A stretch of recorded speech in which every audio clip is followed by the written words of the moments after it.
नमस्कार, माउन्टेन समाचारमा स्वागत छ। म खगेन्द्र विष्ट। सुरुमा अहिलेसम्मका मुख्य समाचार।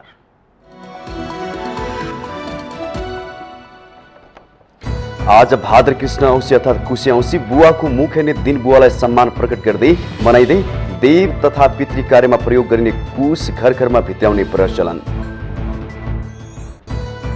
अंगीकृत नागरिकता तत्काल नदी परिचय पत्र दिनुपर्ने एमालेको प्रस्ताव। विदेशको रोहबरमा गठबन्धनले निर्वाचनपछि बन्ने सरकारबारे छलफल गरेको अध्यक्ष ओलीको जिकिर। प्रत्यक्ष निर्वाचित राष्ट्रपति र पहिचान सहितको संघीयताबारे मुद्दा मिलेकाले माओवादीसँग चुनावी तालमेल गरेको बाबुराम भट्टराईको तर्क। चुनावपछि एकताबारे छलफल हुने। सरकारी कार्यालय नै पूरा गर्दैन भवन निर्माण गर्दाको मापदण्ड। काठमाडौँ महानगरले हटायो राहदानी विभागको भुइँतलामा बनाएका संरचना पार्किङ खुल्ला गरिने। विलासी 10 वस्तुको आयात प्रतिबन्धलाई निरन्तरता दिने आपूर्ति मन्त्रालयको निर्णय। विदेशी मुद्राको संचितमा सुधार आएको निष्कर्ष। 6 महिनादेखि युक्रेन युद्धमा फँसेको रुसले सैनिक संख्या 10%ले बढाउने। युद्धमा जाने कैदी बन्दीको कैद माफ गर्ने तयारी। र अन्तर्राष्ट्रिय फुटबल महासंघ फिफाद्वारा भारतीय फुटबलमाथिको प्रतिबन्ध फुकुवा।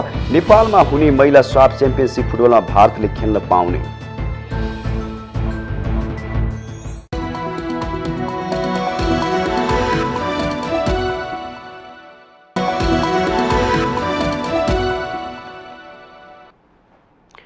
अब समाचार विस्तारमा। आज भाद्र कृष्ण औँसी अर्थात् कुशे औँसी। बुवाको मुख हेर्ने दिन बुवालाई सम्मान प्रकट गर्दै मनाइँदैछ।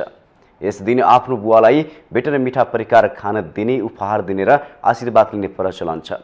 बुवालाई भेट्न नसक्नेहरूले भने टेलिफोन वा भिडियो कल गरेर सम्झिने गर्दछन्। सनातन हिन्दूमा पितृदेवो भव भन्ने धार्मिक मान्यता अनुरूप यस दिन छोराछोरीहरूले आफ्ना बुवालाई श्रद्धापूर्वक रुचि अनुसारको खाना खुवाई आशीर्वाद प्राप्त गरेमा सुख मिल्ने विश्वास छ।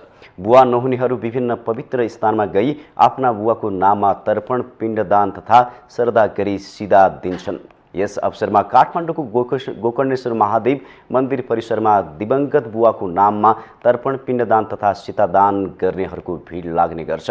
भाद्र कृष्ण औँसीका दिन वैदिक सनातन धर्मावलम्बीले वर्षभरि देव कार्य तथा पितृ कार्यमा प्रयोग गरिने पवित्र कुश घर घरमा भित्याउने पनि गर्दछन्। धार्मिक विश्वास अनुसार ब्राह्मणद्वारा पूजा गरी उखेलेर जजमान कहाँ पुर्याइएको कुश घरमा राख्नाले परिवारको कल्याण हुन्छ। आजका दिन उखेलिएको कुश वर्षभर प्रयोग गर्न सकिने र अरू दिन उखेलिएको कुश त्यसै दिन मात्र प्रयोग गर्न सकिने शास्त्रीय मान्यता छ। सनातन धर्मावलम्बीले कुश, तुलसी, पिपल र शालिग्रामलाई भगवान विष्णुको प्रतीक मान्दछन्।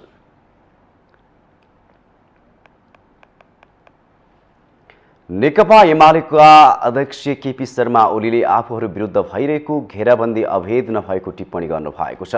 पार्टी कार्यालय च्यासलमा शुक्रबारदेखि सुरु भएको केन्द्रीय कमिटी बैठकमा 19 पृष्ठ लामो राजनीतिक प्रतिवेदन पेश गर्दै अध्यक्ष ओलीले अहिले भइरहेको राजनीतिक ध्रुवीकरण तत्कालका लागि चुनौतीपूर्ण भए पनि दीर्घकालीन हिसाबमा सकारात्मक रहेको जिकिर गर्नुभयो। राष्ट्रियताको रक्षा, लोकतन्त्रको सुदृढीकरण, जनजीविकाको उत्थान र समृद्ध नेपाल, सुखी नेपालीको अभियानमा एमाले निर्विवाद पार्टीका रूपमा स्थापित भएको उहाँको दाबी छ। स्थानीय चुनावमा एमालेले सर्वाधिक मत पाएको र 5 दलले एक्लै लड्न डराएर नयाँ दलहरूलाई गठबन्धनमा थप्न खोजेको ओलीको विश्लेषण छ। राष्ट्रिय हितको रक्षा, लोकतन्त्रको सुदृढीकरण लगायतका उद्देश्यमा सहमत सहयात्रीहरूसँग सहकार्यलाई खुल्ला राख्ने तर एक्लै पनि सफल हुन सक्छौं भन्ने आत्मविश्वास राख्ने उहाँले बताउनुभयो।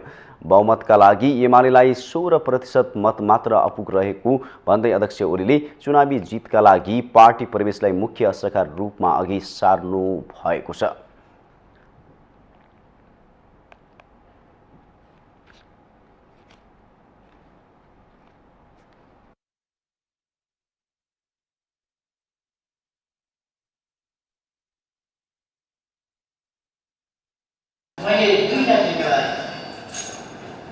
जनमत एमालेको पक्षमा, देशको पक्षमा, लोकतन्त्रको पक्षमा जनमत सिर्जना गर्ने, यस जनमतको त्यसै गरी रक्षा गर्ने, देश जनमतलाई कसैले गलत ढङ्गले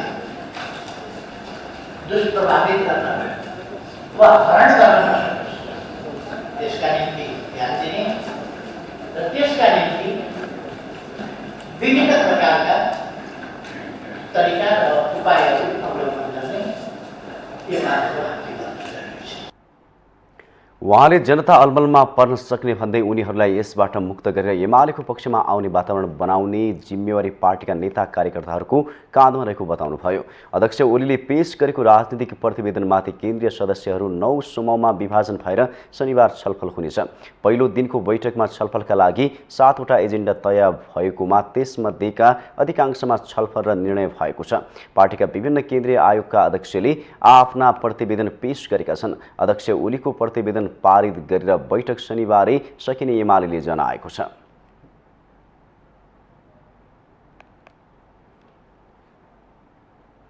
सरकारले ल्याएको नागरिकता विधेयकमा राष्ट्रपतिले समेत असन्तुष्टि जनाएपछि राष्ट्रिय विवाद बनेका बेला संसदमा प्रमुख प्रतिपक्ष नेकपा एमाले नयाँ धारणा सार्वजनिक गरेको छ।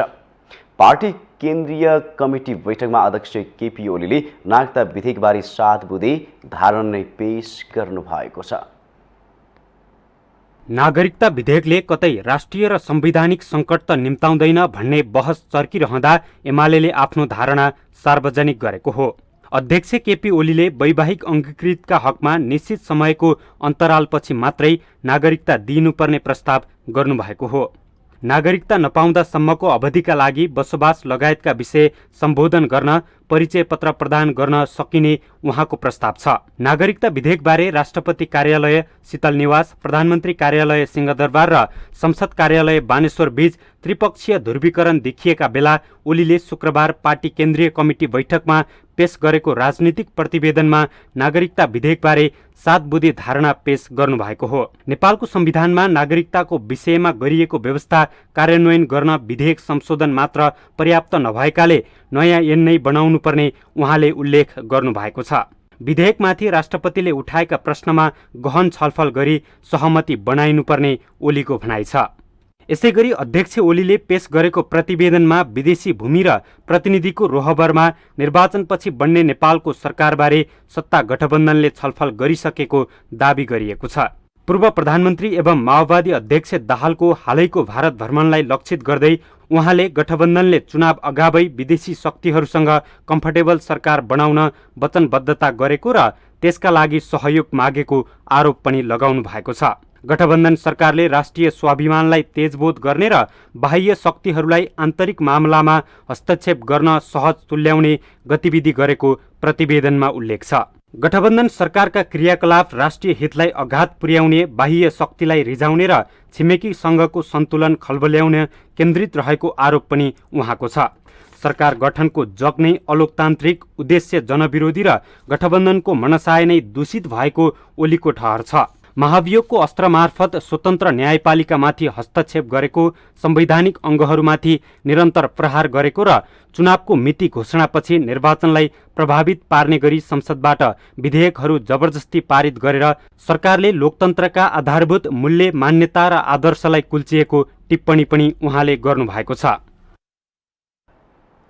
नेकपा माओवादी केन्द्रका अध्यक्ष पुष्पकमल दाहालले राष्ट्रपति विद्यादेवी भण्डारीले सेनाका उच्च पदस्थलाई भेट्न स्वाभाविक नदेखिएको टिप्पणी गर्नुभएको छ। विराटनगर विमानस्थलमा शुक्रबार पत्रकारसँग संक्षिप्त कुराकानी गर्दै अध्यक्ष दाहालले सेनासँगको छलफल र भेटघाट स्वाभाविक नदेखिएको भए पनि भोलिका दिनमा यसले खासै गम्भीर स्थिति नल्याउने बताउनुभयो। उहाँले नागरिकता विधेयक राष्ट्रिय सभाबाट सर्वसम्मत रूपमा पारित भएर राष्ट्रपतिले प्रमाणीकरण गर्ने उहाँको दाबी छ। अध्यक्ष दाहालले आउँदो निर्वाचनमा दलीय गठबन्धन लचिलो, जिम्मेवार र उदार भएर अघि बढ्नुपर्नेमा जोड दिँदै 165 निर्वाचन क्षेत्रमा मिलेर गठबन्धनले काम गर्ने प्रश्न पार्नुभयो। सिट बाँडफाँडको विषय भदौ 15 गते भित्र टुङ्ग्याउने भन्दै कसैले पनि मेरो गोरुको बाह्रै टक्का भन्ने परिस्थिति आउन दिन नहुने उहाँको भनाइ थियो। अध्यक्ष दाहालले बाहिर चर्चा भए जस्तो गठबन्धनमा जटिलता नदेखिएको बताउनुभयो।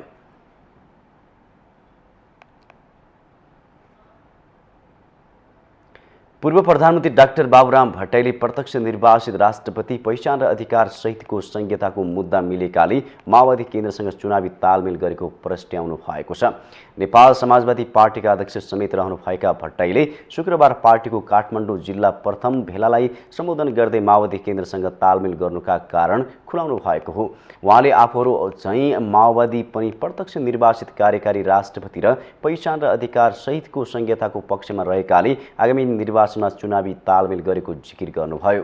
उहाँले अहिलेको संहिता अपूर्ण छ भन्ने कुरामा माओवादी केन्द्रले उतिबेलै नोट अफ डिसेन्ट लेखेको पनि उल्लेख गर्नुभयो। अध्यक्ष भट्टराईले माओवादी केन्द्रसँग सुशासनको सम्बन्धमा भने अन्तर्विरोध रहेको स्पष्ट पार्नुभयो।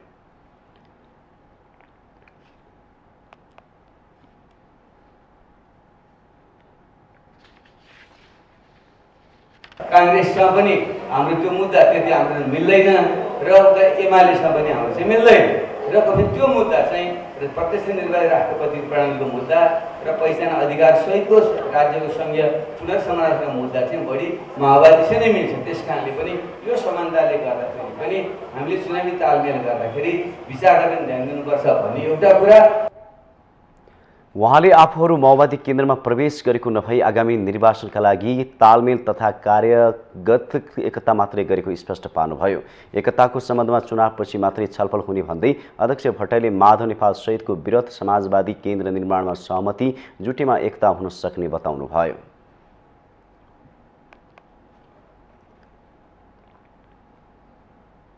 प्रतिनिधि सभाको महाअभियोग सिफारिस समितिले निलम्बित प्रधान न्यायाधीश चोलेन्द्र शमशेर जबराका प्रमाण मागेको छ। समितिले शुक्रबार सूचना प्रकाशित गरी 3 दिनभित्र प्रमाण कागजात र जानकारी पठाउन सरकारवालाहरूसँग आग्रह गरेको हो। समितिको सूचनामा महाअभियोग लगाइएको आरोपसँग सम्बन्धित विषयमा प्रमाण कागजात तथा जानकारी समितिमा उपलब्ध गराइदिन आग्रह गरिएको छ। यस विषयमा सरकार राख्ने निकाय वा व्यक्ति सबैबाट सार्वजनिक सूचना प्रकाश गरी त्यस्तो प्रमाण कागजात सूचना प्रकाशन भएको मितिले 3 दिनभित्र यस समितिमा आइपुग्ने गरी पठाइदिनु हुन अनुरोध गरिएको छ। समितिले जबरालाई बयानका लागि उपस्थित हुने बारेको पत्र बुझाएको छ। जबरालाई भदौ 15 गते 11 बजे महाअभियोगमा लगाइएका आरोपका सम्बन्धमा बयान दिनका लागि उपस्थित हुन भनिएको छ।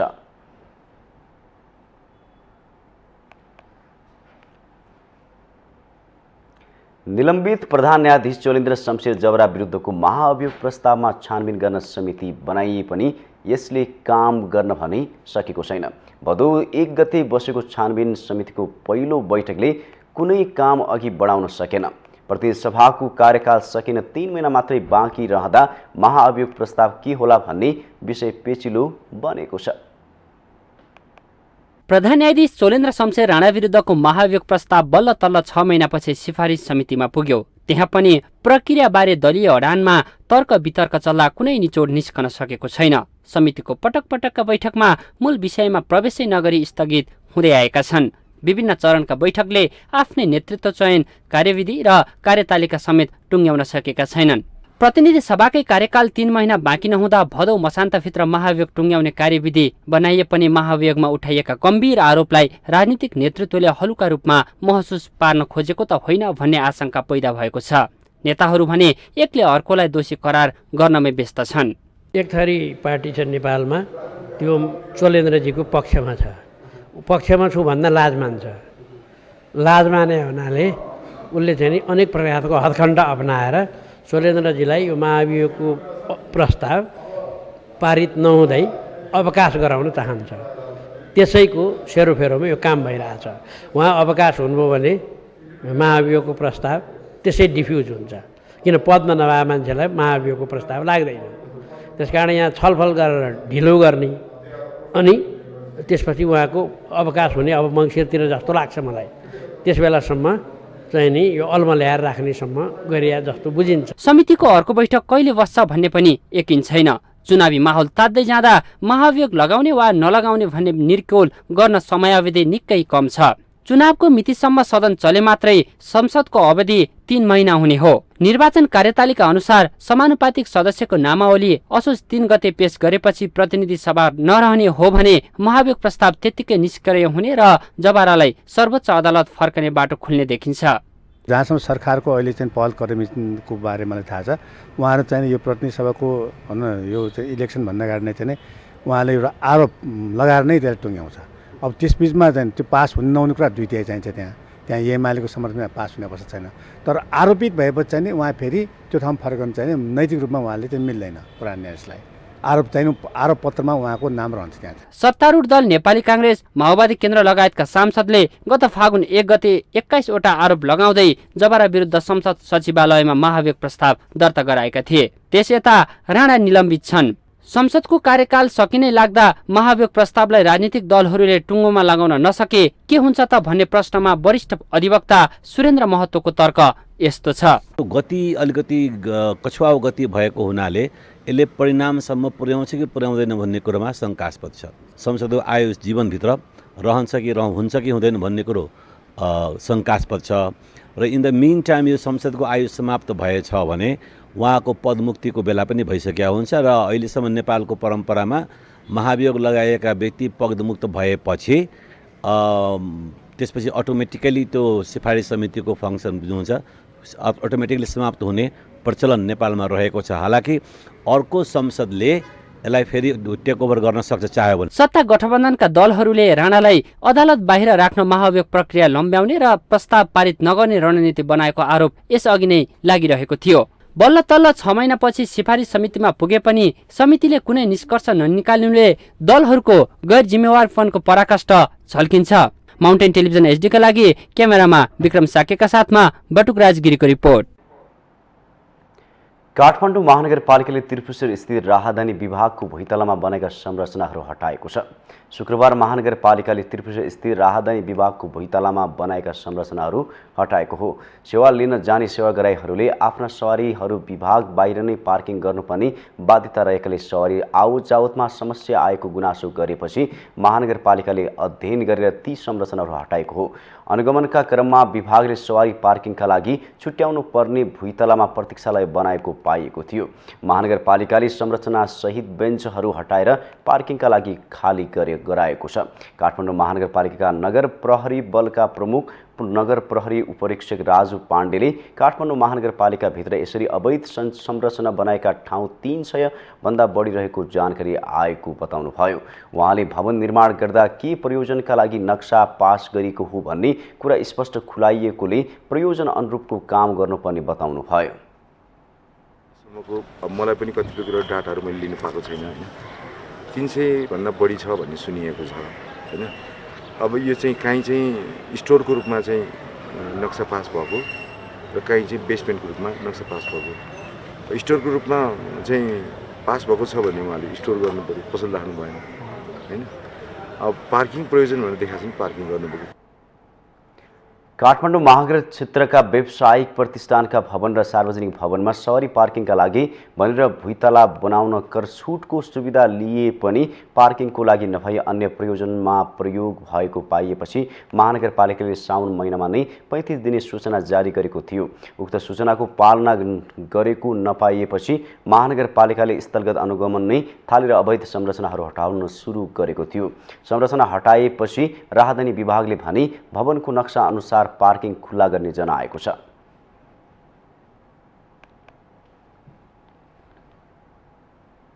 माउन्टेन समाचारमा पालो भएको छ ब्रेकको।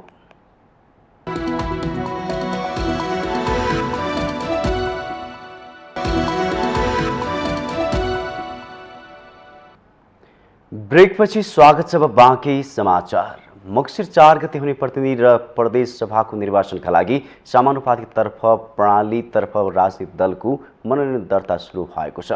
निर्वाचन आयोगको केन्द्रीय कार्यालयमा रहेको निर्वाचन अधिकृतको कार्यालयमा शुक्रबार पहिलो दिन प्रतिनिधि सभातर्फ 29 दलको मनोनयन दर्ता भएको हो। यस्तै प्रदेश सभातर्फ प्रदेश 1 मा 25 दल, मध्य प्रदेशमा 27 दल, बागमती प्रदेशमा 26 दल, गण्डकी प्रदेशमा 25 दल, लुम्बिनी प्रदेशमा 26 दल, कर्णाली प्रदेशमा 22 दल र सुदूरपश्चिम प्रदेशमा 23 दलको मनोनयन दर्ता भएको आयोगका सहप्रवक्ता सूर्यप्रसाद अर्यालले जानकारी दिनुभयो। शनिबार आइतबार 2 दिनसम्म समानुपातिकतर्फ राजनीतिक दलको मनोनयन दर्ताको क्रम जारी रहनेछ। शुक्रबार भएको समानुपातिकतर्फको दलको मनोनयन दर्ताका क्रममा 1 नम्बरमा सीके राउत नेतृत्वको जनमत पार्टी दर्ता भएको छ।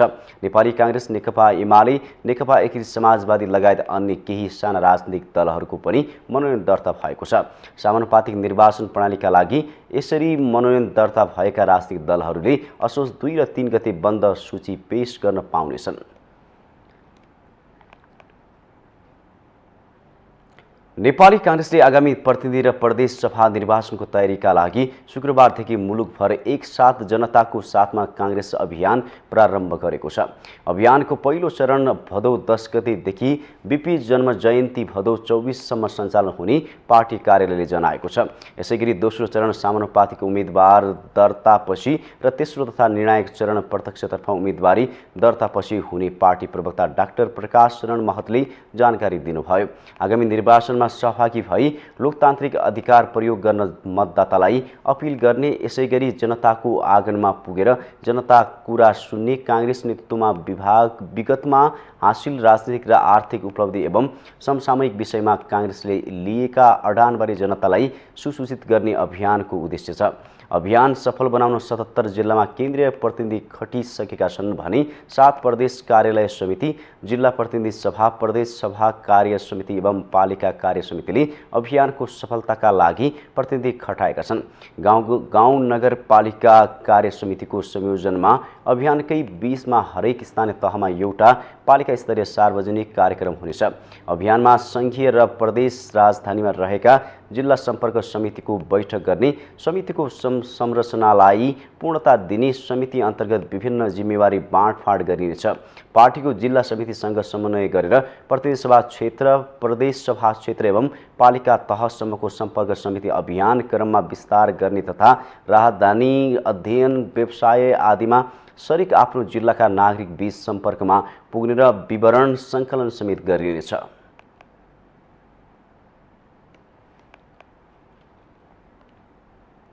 नेकपा माओवादी केन्द्रले कर्णाली प्रदेश सरकारमा सहभागी 2 मन्त्रीलाई फिर्ता बोलाएको छ। माओवादी केन्द्रले अर्थमन्त्री बिन्दामान विष्ट र जलस्रोत तथा ऊर्जा विकास मन्त्री गणेश प्रसाद सिंहलाई फिर्ता बोलाएको हो। प्रदेश सरकारलाई समावेशी बनाउनका लागि विष्ट र सिंहलाई फिर्ता बोलाइएको माओवादीले जानकारी दिएको छ। उनीहरूको ठाउँमा कृष्णा शाह र रातो कामीलाई पठाइने भएको छ। शाह जाजरकोटबाट समानुपातिक सांसद हुन् भने कामी रुकुम पश्चिमबाट प्रत्यक्ष निर्वाचित सांसद हुन्। पार्टी केन्द्रको निर्णय अनुसार मन्त्री फेरबदल गरिएको पूर्व मन्त्री एवं माओवादी केन्द्रकी अध्यक्ष विमला केसीले जानकारी दिनुभयो। समावेशी सिद्धान्तको सुरुवात गर्ने माओवादी भएकाले सरकारलाई समावेशी गराउन विष्ट र सिंहलाई फिर्ता बोलाएर महिला सांसद शाह र रातो कामीलाई पठाउने निर्णय भएको उहाँको दाबी छ। माओवादीका 11 जना सांसद रहेको कर्णालीमा हालसम्म 1 जना मुख्यमन्त्री सहित 8 जना मन्त्री भइसकेका छन् भने 1 जना उपसभामुख र बाँकी 2 जना मन्त्री हुन बाँकी छन्।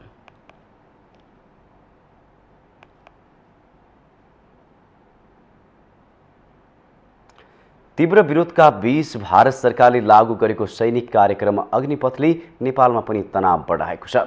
भारतीय विदेश मन्त्रालयले अबदेखि गोर्खा भर्ती पनि अग्निपथ योजना अन्तर्गत नै निरन्तर हुने भने सँगै नेपाल सरकार दबावमा परेको हो। 4 वर्षका लागि 17 देखि 23 वर्ष उमेर समूहका युवालाई अग्निवीर नामक सैन्य योजनामा भर्ती गर्ने नीति भारतको केन्द्रीय सरकारले लागू गरेपछि भारतमै पनि यसको व्यापक विरोध भइरहेको छ। यही योजनामा नेपालमा पनि बिहीबारदेखि भर्ती लिने तयारी गरेकै बेला नेपाल सरकारले तत्काल उक्त योजनामा नेपाली युवालाई भर्ती नलिन भारतीय राजदूत मार्फत सन्देश पठाएपछि भारत सरकारले गोर्खा भर्ती पनि यही अग्निपथ योजना अन्तर्गत नै हुने प्रश्न गरेको हो। भारतले गत जेठ 31 गते अग्निपथ योजना अन्तर्गत सैनिक भर्तीमा सहजीकरण गरिदिन नेपाललाई पत्राचार गरेको थियो। उक्त पत्रमा कुनै चासो नदेखाएपछि 1 साता अगाडि भारतले नेपालको ध्यानाकर्षण गराएको थियो। सोही अनुसार प्रधानमन्त्री शेरबहादुर देउवाले, परराष्ट्र मन्त्री डाक्टर नारायण खड्का, परराष्ट्र सल्लाहकार अरुण कुमार सुवेदी, प्रधान सेनापति प्रभुराम शर्मा, मुख्य सचिव शंकरदास बैरागी लगायतसँग राय माग्नु भएको थियो। सोही अनुरूप शुक्रबार सरकारले भारतसँग यसबारे औपचारिक धारणा माग गरेको छ भने प्रमुख प्रतिपक्षी दल नेकपा एमाले सहितका दलहरूसँग छलफल गरेर चुनावपछि मात्रै निर्णय गर्ने तयारी छ। बुधबार परराष्ट्र मन्त्रालयले यसबारे राष्ट्रिय सहमति खोजेर निर्णय दिने भन्दै चुनावसम्मका लागि गोर्खा अग्निपथ रोक्न भारतलाई आग्रह नै गर्यो। तर बिहिबार भारतको विदेश मन्त्रालयले भारतीय सेनामा अग्निपथ कार्यक्रम अन्तर्गत नै गोर्खा सैनिक भर्ती गरिने एकपक्षीय निर्णय गरेपछि नेपाल सरकार दबावमा परेको बुझ्न सकिन्छ। अग्निपथको विषयमा भारतमै पनि विरोध भइरहेका बेला पदोन्नति पनि नहुने र 4 वर्ष हतियार र विस्फोटक पदार्थ चलाउन सिकेर फेरि बेरोजगार रहनुपर्दा समाजमा गम्भीर समस्या निम्तन सक्ने धेरैको बुझाइ छ। भारतले पेन्सनको बजेट कटौती गर्न 2 महिना अघि सैनिक सुधार कार्यक्रम अन्तर्गत अग्निपथ योजना ल्याएको थियो। वर्षेनी बढ्दो तलब र निर्वित्त भरणमा सेनाको आधा जसो बजेट खर्च हुने भन्दै भारत सरकारले बढ्दो रक्षा बजेट रोक्न यो योजना लागू गरेको बताएको छ। उक्त योजना अनुसार 17 देखि 23 वर्षसम्मका युवालाई अग्निवीरका रूपमा सेनामा भर्ती गराइन्छ। उनीहरूले जम्मा 4 वर्ष सेनामा काम पाउनेछन्। त्यसपछि 25% स्थायी गरिनेछ भने 75% 11 लाख भारूसहित फिर्ता गरिने भनिएको छ। पहिलो चरणमा 46,000 युवालाई सुरक्षा फौजमा भर्ना लिने योजना भारत सरकारको छ। 4 वर्ष सेवा गरेपछि बेरोजगार हुनुपर्ने र यसले अध्ययन र भविष्यमा ठूलो असर गर्ने भन्दै भारतमा गरिएको विरोध हिंसात्मक नै बनेको थियो। यद्यपि त्यहाँ यो योजना लागू भइसकेको छ। भारतीय सेनामा नेपाली युवाको भर्तीका लागि अहिलेसम्म 1947 को त्रिपक्षीय सन्धिलाई आधार मान्ने गरिएको छ। ब्रिटिसकालीन नेपाल भारत बेलायत बीचको त्रिपक्षीय गोर्खा भर्ती सम्झौता नै खारेज गर्नुपर्ने माग उठिरहेका बेला अग्निपथ अन्तर्गतको नयाँ योजनाले अर्को विवाद थपेको हो। मुलुकको सार्वभौम सत्ता समेतसँग जोडिने यस्ता गम्भीर विषयमा नेपाल सरकार, राजनैतिक दल र सरकारवाला बीच राष्ट्रिय सहमति बनाएर मात्रै निर्णय लिनु उपयुक्त हुनेछ। अन्यथा यस्ता विषय मुलुकका लागि दीर्घकालीन घाउ नबल्लान् भन्न सकिन्न। माउन्टेन टेलिभिजन HD का लागि शीतल रिजाल, काठमाडौँ। माउन्टेन समाचारमा पालो भएको छ ब्रेकको।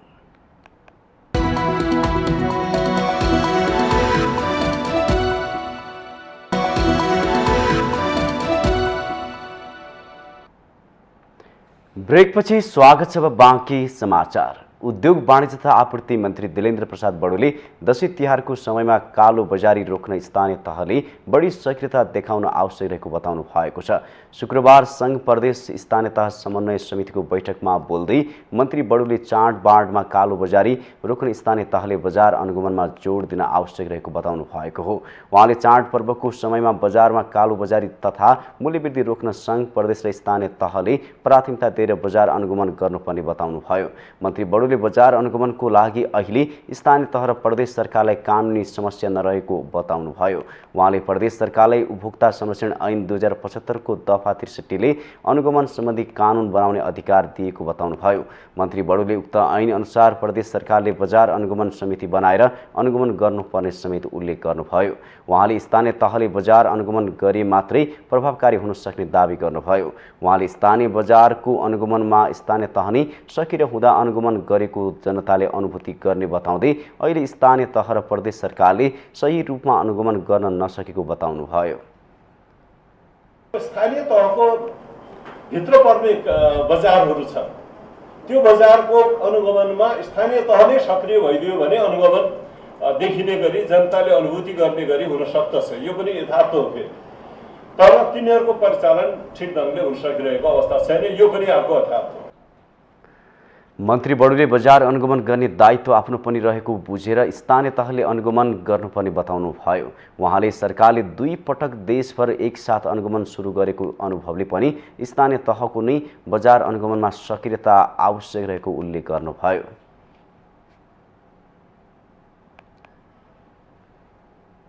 अहिले बालबालिकालाई 2 वर्ष पुग्दा नपुग्दै विद्यालय पठाउने परिपाटी अनिवार्य जस्तै छ। यो रहर मात्र नभएर कामकाजी अभिभावकका लागि बाध्यता पनि हो। बाल शिक्षा उचित वातावरणमा उचित तरिकाले दिने हो भने यसले उनीहरूको मानसिक र शारीरिक विकासमा समेत मद्दत पुर्याउँछ। तर सरकारी र निजी विद्यालयका विद्यार्थीले पाउने पूर्वाधारमा भने आकाश जमिनको फरक छ। पछिल्लो समय निजी साथसाथै सामुदायिक विद्यालयमा प्री स्कुलिङ अर्थात् बाल शिक्षालाई महत्त्व दिन थालिएको छ। कति अभिभावक कामकाजी हुँदा यो बाध्यता जस्तै बनेको छ। कतिपय अवस्थामा आफ्ना बालबालिकाले बेलैमा अक्षर चिन्छन्, प्रतिभावान बन्छन् भन्ने अपेक्षा र रहर पनि छ। सामान्यतया 5 वर्षसम्म बालबालिकाको मस्तिष्क विकास तीव्र हुने भएकाले उनीहरूको खुशी र इच्छा अनुरूप रमाउन र पौष्टिक आहार दिन आवश्यक हुन्छ। सबै बालबालिकाको क्षमता र रुचि एउटै हुँदैन र सोही अनुरूप उनीहरूसँग व्यवहार गर्नुपर्ने हुन्छ। अहिले 2 वर्ष पुग्दा नपुग्दै बच्चालाई विद्यालय भर्ना गरिन्छ। यो परिपाटी संस्कार र भाषाको सिकाइसँगै बालबालिकाको शारीरिक र मानसिक विकासका लागि पनि निकै उत्तम रहने, तर शिक्षण सिकाइका तरिका बालबालिका मैत्री हुनुपर्ने बाल मनोरोग विशेषज्ञ अरुण राजकुमार बताउनुहुन्छ। हाम्रो अर्ली एजुकेसनले लङ टर्म बच्चालाई फाइदा गर्छ, तर त्यो दिने तरिका कुन बच्चालाई कति समय सामयिक कस्तो हुनुपर्छ भन्ने कुरा चाहिँ नि सबै त्यो अर्ली एजुकेसनको मान्छेहरूलाई ट्रेनिङ हुनु पर्यो, उहाँहरूलाई सिकाइ हुनु पर्यो हैन। अनि साथमा बाबुआमाले पनि स्कुलमा कस्तो भइरहेछ, के भइरहेछ उनीहरूलाई पनि ज्ञान हुनु पर्यो। कार्यव्यस्तताले आफूसँगै राखेर खेलाउन र पढाउन नसक्नु बाध्यता भएको केही अभिभावकको तीतो अनुभव छ। तर विद्यालयले सानै उमेर भएका कारण पढाइमा धेरै जोड नदिने र अरू बालबालिकासँग घुलमिल हुनका साथै राम्रो नैतिक विकास पनि भएको अभिभावकहरू बताउँछन्। त्यस्तो प्रेसर अब होमवर्कहरू त उनीहरूलाई दिनै हाल्छ हैन। सानैदेखि अब अक्षरहरू चिनाउनु त गर्छ उनीहरूले, मोन्टेसरी प्री मोन्टेसरीदेखि नै। मेरो चाहिँ त्यो बेसिकली त्यस्तो खासै प्रेसर गरे जस्तो छोरीलाई अब होमवर्क गरेर आएन यताउता भन्ने चाहिँ छैन। सी इज लाइक एक्टिभ क्या, एक्टिभली ग्रोथ पनि भएको छ। फिजिकली मात्र हैन, मेन्टली नि ऊ एकदम राम्रो भएर गइरहेछ। म चाहिँ एकदम सेटिस्फाइड छु त्यही भएर। हामी दिनभरि अफिसमा हुन्छौँ, बिहान हामीले उनीहरूलाई यहाँ 9 o'clock छोडिदिएपछि अब हामी हाम्रो डेली रुटिन वर्कमा जान मिल्छ। हामी अफिस गएपछि हाम्रो बेबीको टेन्सन हुँदैन। स्कुलमा म्यामले केही पनि प्रब्लम भयो भने म्याम आज उसको यो मिलेन फोन गरिहाल्नुहुन्छ। अनि अलिकति नेगेटिभ पोइन्ट चाहिँ हामीले के भयो भन्ने डर चाहिँ हुन्छ। केही बालबालिकालाई विद्यालय जान निकै सकस पनि पर्ने गर्छ। साथै अधिकांश बच्चा विद्यालयमा भने जस्तै वातावरण र सिकाइको तरिकाले गर्दा होला निकै रमेका पनि देखिन्छन्। मलाई स्कुल आउन रमाइलो लाग्छ, मलाई मन लाग्छ। मेरो फेभरेट सब्जेक्ट म्याथ र साइन्स हो।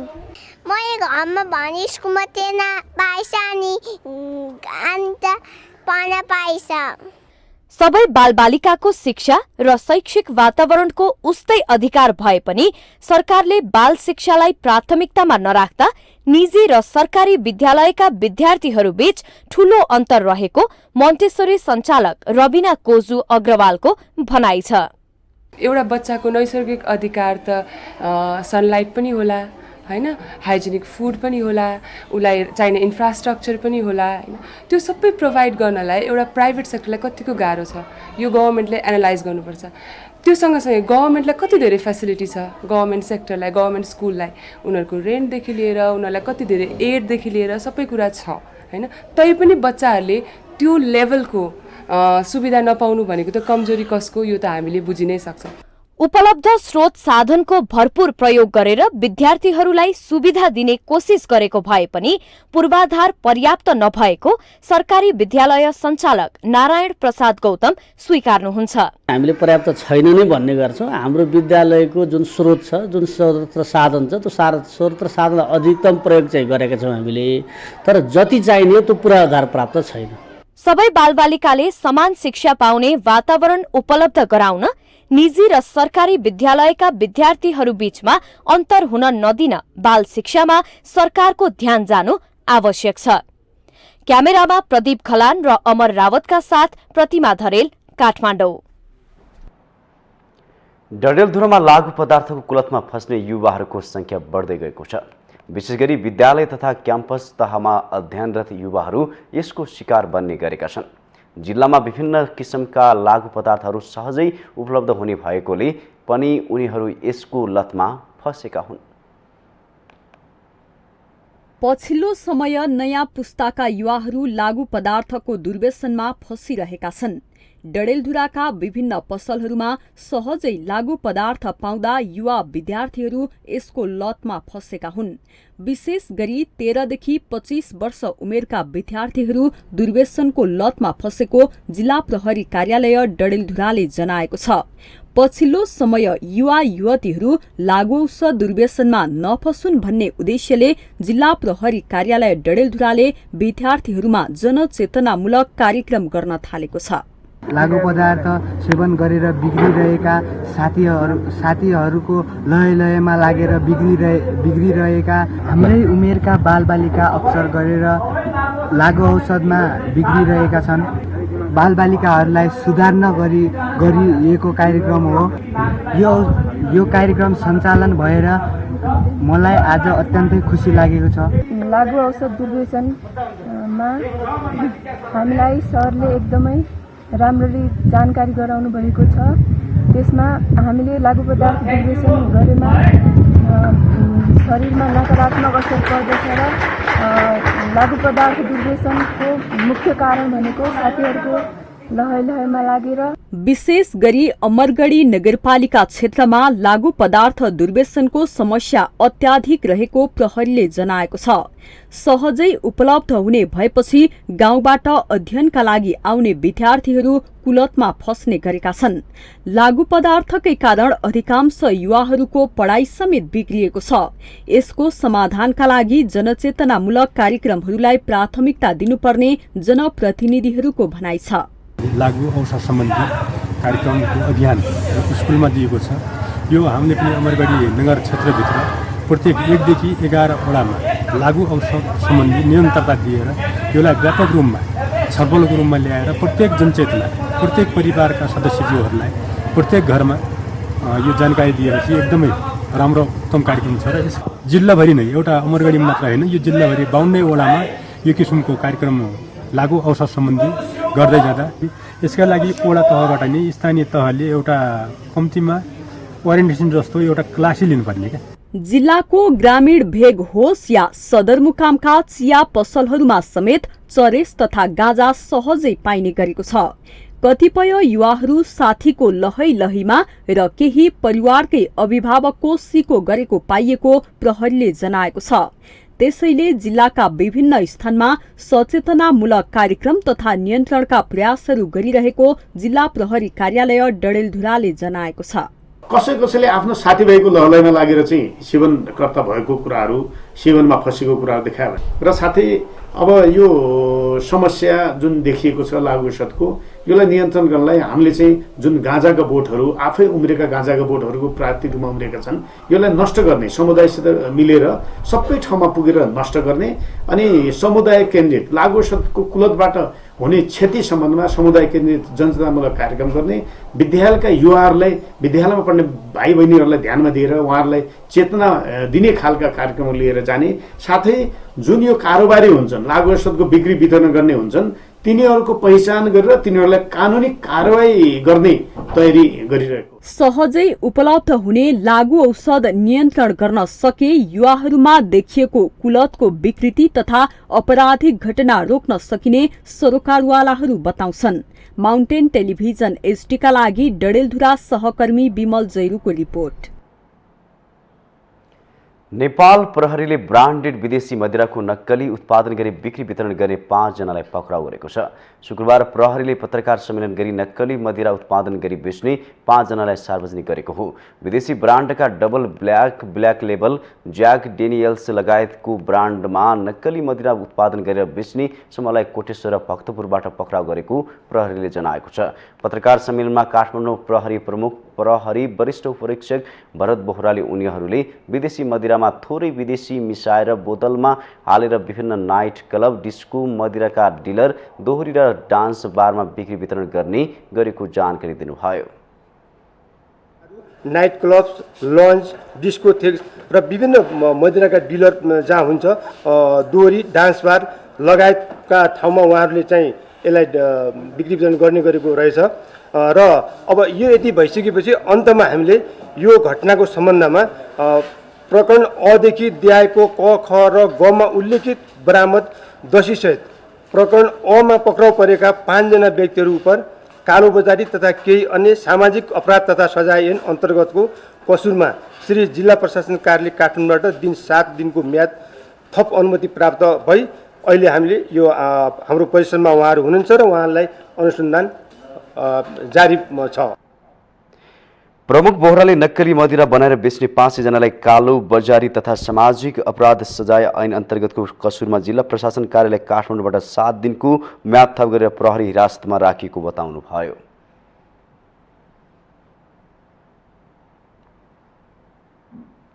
हामीसँग आर्थिक अन्तर्राष्ट्रिय खेल समाचार बाँकी नै छन्। माउन्टेन समाचारमा पालो भएको छ ब्रेकको।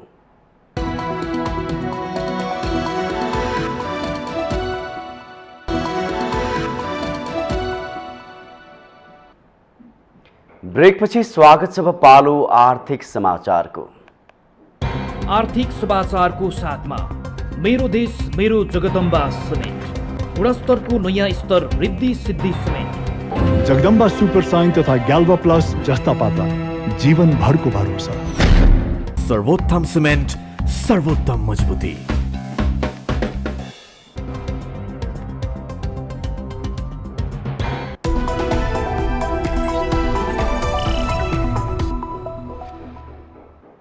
उद्योग वाणिज्य तथा आपूर्ति मन्त्रालयले विलासी वस्तुको आयात प्रतिबन्धलाई निरन्तरता दिने भएको छ। प्रतिबन्धको समीक्षा गर्न मन्त्रालयमा शुक्रबार बसेको उच्च स्तरीय बैठकले थप केही समयका लागि आयात प्रतिबन्धलाई कायम राख्ने निर्णय गरेको हो। लम्ब्याउने सरकार समयको बारेमा केही दिनमै राजपत्रमा मार्फत जानकारी दिने मन्त्रालयले सुरुतले जनाएको छ। उच्च आयातका कारण विदेशी विनिमय संचितिमा ह्रास आएको भन्दै मन्त्रालयले गत वैशाख 13 गते विलासी 10 प्रकारका वस्तुको आयातमा प्रतिबन्ध लगाएको छ।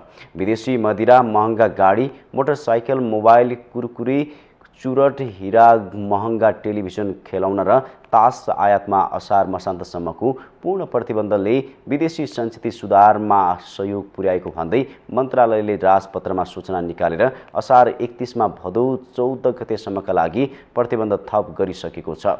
सरकारले प्रतिबन्धलाई निरन्तरता दिएको भन्दै व्यवसायीहरूले भने आपत्ति जनाइरहेका छन्। दोस्रो पटक थप गरिएको प्रतिबन्ध फुक्वका लागि व्यवसायीले चर्को लबिङ गरिरहे पनि प्रधानमन्त्री कार्यालय र राष्ट्र बैंकसँगको छलफलमा प्रतिबन्धित हालकै अवस्थामा यथावत राख्नुपर्ने विषयमा एकमत भएको मन्त्रालयको ठहर छ। नेपाल राष्ट्र बैंकका अनुसार विलासी वस्तुमा आयात प्रतिबन्ध पछिको 2 महिनामै विदेशी विनिमय संचितिमा उल्लेख्य सुधार आएको छ। प्रतिबन्ध अघि वैशाखमा 9 अर्ब 28 करोड डलर ढुकुटीमा संचिति रहेकोमा असार मसान्तसम्म यस्तो रकम बढेर 9 अर्ब 54 करोड पुगेको बताइएको छ। यो सँगै हामी माउन्टेन समाचारको अन्त्यमा आइपुगेका छौँ। जाँदै मुख्य समाचार पुनः एकपटक।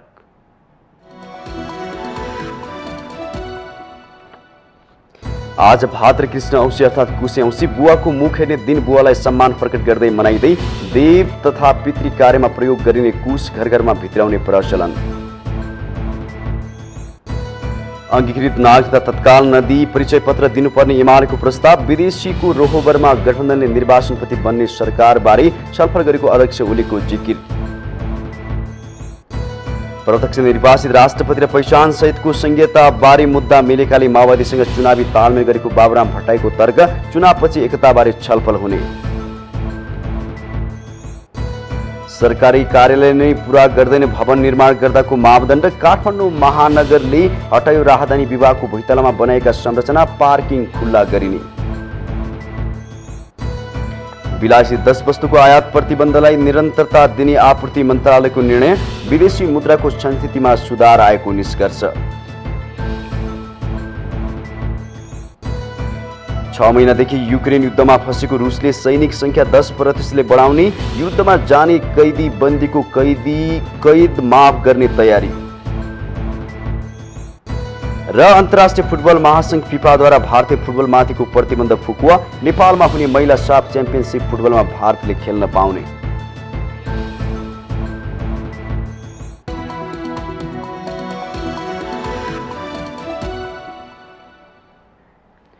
हाम्रा समाचार कार्यक्रमहरू www.emountaintv.com माउन्टेन टेलिभिजनको युट्युब र फेसबुक मार्फत पनि हेर्न सक्नुहुनेछ। सत्य तथ्य र निष्पक्ष समाचारका लागि माउन्टेन टेलिभिजन HD हेर्दै रहनुहोला। नमस्कार।